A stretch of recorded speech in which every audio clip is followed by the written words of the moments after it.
bacakan 3 pertanyaan pendek-pendek juga, mudah-mudahan nanti bisa dijawab Mbah Nun dengan sekali tepuk 3 pertanyaan bisa terjawab gitu ya. Yang pertama dari NC. Nah, sinau langsung belum bisa ya, Cak? Ini pertanyaan. Saya nggak tahu mau bertanya apa. Saya cuma ingin dibantu gimana caranya saya bisa berubah. Saya harus ngapain dulu juga saya nggak ngerti. Saya rasanya seperti udah tersesat, tapi udah lelah tersesat. Makanya manusia itu disuruh menjadi khalifah. Dan khalifah itu adalah memiliki pemahaman, ilmu, pengetahuan, dan kesungguhan lagu untuk mengelola. Nah, mengelola ini kan nomor 1 dirinya sendiri. Yeah. Kalau sampai seseorang mengalami kelelahan dalam ketersesatan itu berarti pasti ada yang salah di dalam pengelolaannya, apa salah pemahamannya, apa salah metodenya, apa salah arahnya, atau apa segala macam. Jadi makanya kita disuruh jadi khalifah. Ini ja'ilun fil ardi khalifah. Itu nomor 1 khalifah untuk dirimu sendiri. Jadi setiap orang harus mengelola dirinya masing-masing, memahami batinnya, hatinya, pikirannya, kemudian aplikasi fisiknya dan seterusnya. Ketika pandemi datang dan kita harus di rumah saja, kan tiba-tiba muncul benturan bahwa ternyata selama ini kita itu hanya ikut pengelolaan kolektif orang banyak. Misalnya kita menjadi apa, disuruh jadi apa, kerja apa, jadi pegawai apa, sehingga mekanisme kita sehari-hari itu pengelolaannya atau khilafahnya itu bukan khilafah dari dalam diri kita sendiri, tapi dari luar. Nah, pandemi ini mengajak Anda untuk supaya Anda memulai kembali, bangkit kembali, mengelola diri Anda sendiri. Makanya nomor 1 adalah kreativitas. Kreativitas itu artinya berpikir ijtihad, berpikir orisinal, berpikir otentik dari diri Anda, mengenali apa bakatmu, apa kemampuanmu, kemudian bisa diaplikasikan secara sosial bagaimana. Apa kamu jualan online, apa kamu bikin kerajinan, atau kamu bikin sesuatu yang baru yang belum pernah ada atau apapun. Jadi nomor 1, kenapa kita disuruh menjadi khalifah? Yang khalifah ini bukan binatang loh, tidak ada binatang mengelola dirinya sendiri. Makanya ada kebun binatang itu atas pengelolaan manusia. Nah, kalau manusia tidak mampu mengelola dirinya sendiri, berarti kamu tidak menjadi makhluk yang dulu Tuhan mengkonsepnya. Karena ini ja'ilun fil ardi khalifah. Aku menciptakan atau membuat khalifah di muka bumi, dan itu yang dimaksud adalah manusia.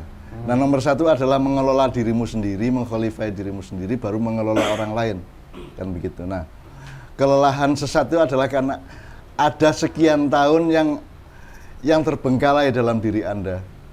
Apa itu, Mbak, kira-kira? Ya, tidak terkelola pemahamannya mengenai hidup, mengenai dirinya sendiri, bakatnya apa, dia mau apa, ikut apa, arahnya kemana, kawin sama siapa, cerai apa tidak cerai, dan seterusnya. Itu kan harus ada dalam lingkup pengelolaan atau khilafah. Jadi khilafah ini saya bukan ngomong negara atau politik, ini khilafah atas dirimu masing-masing. Jadi orang itu kan lelah tersesat itu kan maksudnya itu jenis lain dari ada orang yang terlena untuk berada dalam suatu keadaan secara bertele-tele atau berkepanjangan tanpa terkontrol oleh sistem atau ilmu pengelolaan dia atas dirinya sendiri. Nah, sekarang berarti caranya adalah kamu berkaca, kamu bercermin, kamu melihat diri kamu sendiri, kamu melihat apa bakatmu, apa kecenderunganmu, apa kesukaanmu. Misalnya, kalau bisa yang kamu suka adalah yang kamu bisa. Jangan sampai yang kamu bisa kamu tidak suka, yang kamu suka kamu tidak bisa. Orang yang sukses biasanya adalah orang yang kesukaannya adalah juga bakatnya, kan begitu. Nah, kalau sampai tersesat itu dalam arti apa? Tersesat di dalam konteks kehidupan ini, penghidupan, pekerjaan, atau cara berpikir, atau akidah, atau ketuhanan, atau apapun. Nah, Anda meneliti diri Anda kembali untuk menemukan tersesatmu tersesat apa? Atau kalau pakai teori Al-Fatihah, Anda itu maghdub apa dholin? Kalau maghdub adalah orang yang tahu tapi tidak mau, sehingga Allah marah. Kalau dholin adalah orang yang mau tapi tidak tahu. Seharusnya dia sebelum mau mengerjakan sesuatu, dia tahu dulu atau sambil mau sambil tahu. Ini mau kerja terus tapi tidak dibarengi dengan proses pengetahuan sampai akhirnya kelelahan sendiri kan begitu di dalam ketersesatan. Jadi sekarang Anda identifikasi diri Anda ini maghdub apa dzalin, atau Anda sekarang mencoba bangkit untuk menjadi an'amta alaihim. Kan gitu. Jadi ini terminologi dari Allah. Jadi ada satu manusia yang an'amta alaihim, nomor 2 manusia yang maghdub, nomor 3 manusia yang dzalin. An'amta alaihim adalah orang yang dikasih kenikmatan oleh Allah. Kenikmatan itu tidak hanya uang banyak atau harta benda yang melimpah atau makanan yang mewah. Yang namanya an'amta itu adalah ketepatan berpikir, ketepatan menganalisa, ketepatan melihat dirimu sendiri, ketepatan untuk merumuskan keluargamu itu bagaimana, ketepatan untuk melihat dirimu di tengah orang banyak dan seterusnya. Itu semua adalah an'amta atau nikmat dari Allah. Nah, sekarang coba cari an'amta alaihimu itu apa saja. Coba lakukan berangkat dari situ. Karena kamu sedang berada pada maghdub atau dzalin. Kira-kira gitu. Oke. Ya, terima kasih. Itu sudah cukup. Pertanyaan berikutnya. Ya, sangat jelas sekali. Kemudian pertanyaan berikutnya dari G. Ya. Assalamualaikum warahmatullahi wabarakatuh. Selamat pagi, Pak. Selamat pagi. Mau tanya kepada Mbah Nun. Ini di dalam dada saya kok ada yang bicara-bicara sendiri ya. Apa yang harus saya lakukan? Terima kasih Pak. Ini dodo ini kan dialog. Nggak tahu siapa itu. Nek aku ngomong sehari-hari ya kentir kowe iki. Tetapi kita coba elaborasi. Yang kamu maksud bicara ada di dalam dada saya kok ada yang bicara-bicara sendiri. Yang bicara itu berarti kan ada bahasa, ada kata. Nah, Anda harus tahu bahwa kata dan bahasa itu kan hasil kesepakatan. Berarti ada kata adalah simbol dari sesuatu keadaan yang ditangkap oleh manusia kemudian dirumuskan menjadi satu kata, misalnya asin, gerah, sumuk, seger gitu ya. Itu semua kata. Nah, berkata-kata dalam dadamu itu berarti ada banyak sekali rumusan yang bergejolak dan bercampur aduk di dalam dadamu. Nah, kalau ada kata, ada bahasa berarti ada subjeknya. Siapa subjeknya? Siapa yang berkata gitu ya? Nah, siapa manusia itu? Manusia adalah yang di dalam dirinya ada serbuk setan, ada serbuk malaikat, ada serbuk Allah, ada serbuk manusia yang lain di dalam dirinya. Nah, Anda perlu menganalisis kui yang bicara ini kira-kira Gusti Allah apa setan apa nafsu, atau hal yang lebih sempit yang apa itu nafsumu, apa itu cita-cita murnimu, apa itu apa keluhan-keluhan apa batinmu atau apa, itu kamu identifikasi. Karena bicara itu kan berarti ada susunan kata, ada bahasa. Nah, kamu harus cari. Sebenarnya kan gampang. Iki kira-kira kalimat-kalimat itu marak kowe apik berarti mudah-mudahan dari Allah. Kalau kalimat-kalimat di dalam dirimu, dalam dadamu itu buruk dan berakibat gitu, mudorot, manas-manasi kayak sikat wae kayak dirusak wae, nggon sename dirusak wae. Ya toh? Kayak dirusak wae ya. Itu berarti dari setan. Jadi itu dihindari yang energi apa yang membakar. Maka kamu jadi khalifah tadi itu. Nah, kamu kan khalifah. Nanti termasuk Ratu Adil nanti. Jawabannya sama. Jadi kamu yang mengkhalifai. Jadi itu bisikan dari siapa? Kan alladzi yuwaswisu fi sudurin nas. Nah, kalau Allah menyatakan di surat An-Nas itu kan qul a'udzu birabbin nas, malikin nas, ilahin nas, min syarril waswasil khannas. Alladzi yuwaswisu fi sudurin nas minal jinnati wan nas. Jadi kalau kategorinya itu kan sebenarnya suara-suara dalam dadamu itu adalah cipratan atau akumulasi atau endapan dari apa yang pernah kamu dengar di telingamu dari sesama manusia. Atau yang dari masa lalu mungkin juga nggak? Bisa aja apa yang menjadi wacana yang masuk, informasi yang masuk ke dalam dirimu, bisa dari tetanggamu, bisa dari baca buku, bisa dari dongeng, bisa jadi apapun saja. Terus yuwaswisu fi sudurinas, terus menggoda-goda dan menciptakan rasa was-was di dalam dada kan gitu. Nah, subjeknya siapa? Minal jinnati wan nas.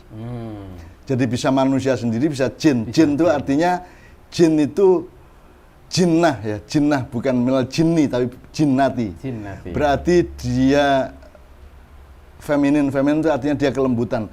Berarti ada potensi-potensi non manusia yang non Allah, yang non berkenan Allah yang ada dalam dirimu dan kamu harus usir. Itu harus jangan kamu ladeni, harus kamu khilifai, harus kamu kelola kan. Kalau itu yang terjadi, cara ngusirnya gimana, Mbak? Jadi yo gampang lah, kue gari meneng bismillahirrahmanirrahim, kue kamu hafal kata apa saja dari Islam, dah. Mau Allah tok, ya Nabi tok, Allahumma sholli ala sayyidina Muhammad tok, ya ndak apa-apa. Ya Rahman ya Rahim ya ndak apa-apa. Innallaha ala kulli syai'in qadir tok, ya ndak apa. Sekenalmu dan sehafalmu apa saja. Karena semua itu potensi yang sama dari Allah. Jadi tidak usah, katakanlah tidak usah spesifik wirid apa, tapi pokoknya any word, kata-kata apa saja yang berasal dari Allah dan inspirasi agama dari Allah itu kamu ucapkan apa saja. Kowe misalnya alif lam mim baes. Begitu kowe merasa ono swara macam-macam alif lam mim, mudah-mudahan Allah menjadi itu kan alif lam mim kan talimu kepada Allah yang kamu naikkan ke atas. Maka Allah akan membalasnya dengan getaran ke bawah, terus Allah membalasnya dengan getaran untuk menata keseimbangan dalam hidupmu sehingga semua suara-suara di dadamu itu oleh Allah dipilah dan yang berlaku pada dirimu adalah yang diperkenankan atau diizinkan atau diridhoi oleh Allah Subhanahu wa taala, kan kira-kira gitu. Dan itu kalimatnya sakarepmu wis alif lam mim tok ora apa, nun tok ya ora apa-apa. Ning ora ana le ra ana. Ya. Hel ra iso ya. Sing ana iki nun bisa, qaf bisa. Kolami wa yasturun. Ya. Nun bisa, qaf, alif lam mim, alif lam ra, alif lam mim ra. Yasin tok ya enggak apa-apa. Itulah semua kata, semua huruf, semua harokat, semua serbuk di Al-Qur'an yang berasal dari Allah itu kamu pakai satu saja enggak apa-apa. Kamu sekarang Allah tok aja sudah dahsyat. Allah tok aja dahsyat. Iya. Oke, cukup jelas ya, Mas siapa tadi lupa namanya. NC, bukan, G ya. Sip, saya kira sudah sangat gamblang cetha dan gari dilakoke ibaratnya ngono ya. Sekarang yang ketiga dari AP. Wah, ini informasi tapi harus ditanggapi. Cak, saya ini merasa sebagai Ratu Adil, piye? Enggak, ya memang Ratu Adil. Tinggal kita harus punya jarak untuk melihatnya. Kalau kita lihat dari sudut idiom atau kata atau bahasa atau simbolisme bahasa ya. Ratu Adil itu kan idiom dari kebudayaan Jawa. Kalau yang agak lebih spesifik ada Satrio Pinilih, ada Satrio Piningit. Kemudian nanti dalam Islam ada Mesiah, terus ada Imam Mahdi, ada macam-macam ya. Itu kan dalam satu perspektif besar kehidupan umat manusia. Nah, kalau kita kembali ke bahasa atau kata Ratu Adil kan dudu Rojo Adil, tapi Ratu Adil. Ya, beda. Berarti kalau Raja Adil itu kan kekuatan, kebesaran, tapi kalau Ratu Adil itu kan kelembutan dan rohania. Jadi ya memang manusia itu Ratu Adil. Adil ya. Ratu lembut, adil. Jadi sedemikian lembutnya sehingga dia adil. Adil itu maksudnya loyo kalau 5 jangan 4, kalau 4 jangan 5. Kalau kene papat jangan iso timbangannya kene ya papat. Itu namanya adil. Nah, manusia adalah makhluk Allah yang diberi alat untuk membangun keadilan. Nah, salah satu bentuk keadilan adalah mizan tadi itu. Keseimbangan. Jadi keseimbangan atau perimbangan atau apapun ya. Itu juga salah satu watak atau salah satu unsur dari adil. Jadi memang manusia Ratu Adil. Malaikat aja bukan, apalagi setan. Malaikat kan tidak ditentukan oleh Allah dan tidak diperintahkan oleh Allah kecuali atas perintahnya suatu waktu untuk menjadi atau berlaku seperti manusia. Kalau malaikat kan ya'malu marun, dia hanya melakukan dan menjadi dan melakukan sesuatu yang diperintahkan oleh Allah. Kalau manusia kan diberi peluang untuk memerintah dirinya sendiri. Makanya dia disebut khalifah. Artinya dia diberi alat dan hak asasi dari Allah untuk mengelola dirinya sendiri. Yang malaikat tidak punya hak itu, tidak punya otoritas itu. Nah, maka yang ratu adil memang manusia. Nah, kue ratu adil, kue dadi ratu adil nang awakmu dhewe, nang keluargamu, nang sapa wae sing kue bergaul kan begitu. Dadi ratu adil. Jadi ratu adil artinya orang yang selalu berlaku seimbang, orang yang selalu berlaku presisi di tengah-tengah. Wawadu al-mizan tadi itu dan seterusnya. Ya. Kecuali kalau Anda kemudian memanjangkan kalimatmu dengan kata ratu adil untuk menyelamatkan hidup umat manusia di muka bumi, lah itu lain masalah. Sebab kata ratu adil lahir dari kebudayaan Jawa itu atas imajinasi dan inspirasi yang dikembangkannya sendiri, bukan wahyu dari langit. Gitu kan? Ya. Kalau pemahaman mengenai Imam Mahdi kan meskipun bukan wahyu langsung dari Allah, tapi kan melalui Rasulullah. Ya. Ya, ada penjelasan, identifikasi, perumusan identitas mengenai siapa Imam Mahdi dan seterusnya. Riwayatnya akan bagaimana, datang ke dunia sekitar 8-9 tahun dan seterusnya kan ada rumusannya. Ada informasi. Ya. Kalau Ratu Adil kan hanya imajinasinya manusia. Nah, daripada Anda menguap dan melayang-layang oleh imajinasi yang tidak ada sumbernya dan tidak ada marjaknya atau rujukannya, ya Anda mending mengendapkannya menjadi pengertian bahasa aja. Anda adalah ratu adil bagi kehidupan yang Anda bisa jangkau. Ya. Bukan raja adil, tapi ratu adil. Ya udah, jadi pemahaman bahasa aja. Kalau raja kan ada kebesarannya, ada kehebatannya, keperkasaannya, ada di Ma'iyah kan kita nggak hebat-hebat, nggak kuat-kuat. Di Ma'iyah kan kita itu lembut dan selalu ngemong, selalu menampung kan gitu. Kita bukan huruf alif tapi huruf ba kan gitu. Tapi kalau dia merasa seperti itu, Mbah, kadang dia mungkin mengalami situasi dia ingin menceritakan ke orang lain tentang apa yang dirasakan, itu sebaiknya ya enggak apa, ya dia mengelaborasi dulu di dalam dirinya sendiri, jangan sebelum keluar. Sebelum keluar. Yang dimaksud merasa ratu adil ki apa? Kue arep nyelametkin dunia apa kue pancen kudu adil karo uripmu dhewe, karo keluargamu, karo kiwa tengenmu, apa atau bagaimana yang namanya ratu adil yang kamu maksud tadi itu. Gitu loh. Nah, sebenarnya kalau kita beri itikat baik terhadap kehidupan, semua yang muncul dalam mimpi kita, di dalam perasaan kita itu tidak ada masalah. Asal kita bil hikmah, asal kita mengelaborasinya, menganalisisnya, merumuskannya, dan menuju siratal mustaqimnya jelas gitu loh. Nggak ada masalah. Ya.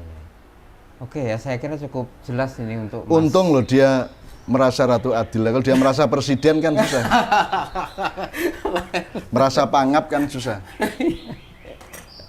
Kalau merasa pelatih senam enggak masalah. Jadi gitu ya Mas Ape, jawaban dari Mbah Nun.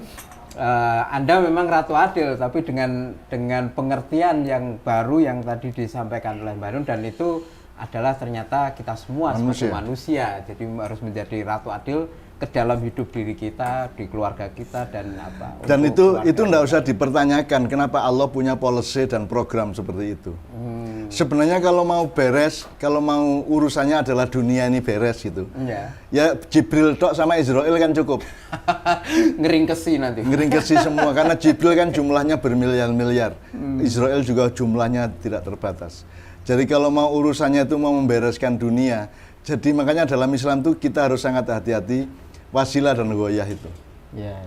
Ini nomor satu bukan tujuannya, tapi jalan yang kamu tempuh setelah kamu menentukan tujuannya. Nah yang dihisab adalah penempuhan jalanmu itu.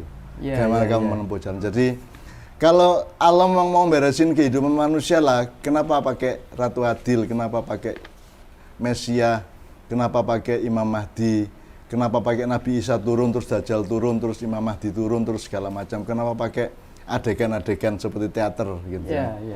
Mbok sudah Jibril aja turun sama Israel.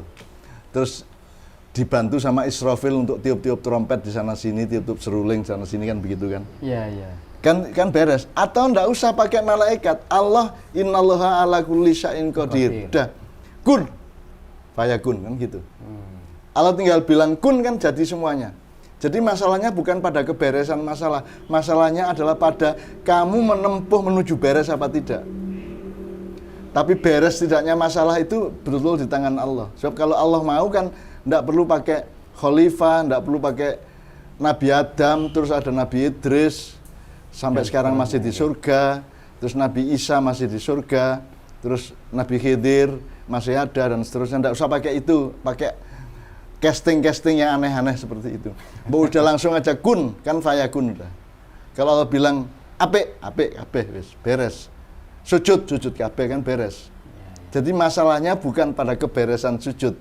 Masalahnya adalah apakah manusia mengelola dirinya untuk melakukan itu menuju sana, bukan sananya yang jadi, bukan terminal terakhirnya yang jadi urusan, tapi cara kita menempuh jalan menuju terminal terakhir itu, kan gitu. Jadi itu hikmah kita dari Ratu Adil tadi itu. Pertanyaan dari Mas Ape ini cukup terang dijawab oleh Mbah Nun ya teman-teman semua.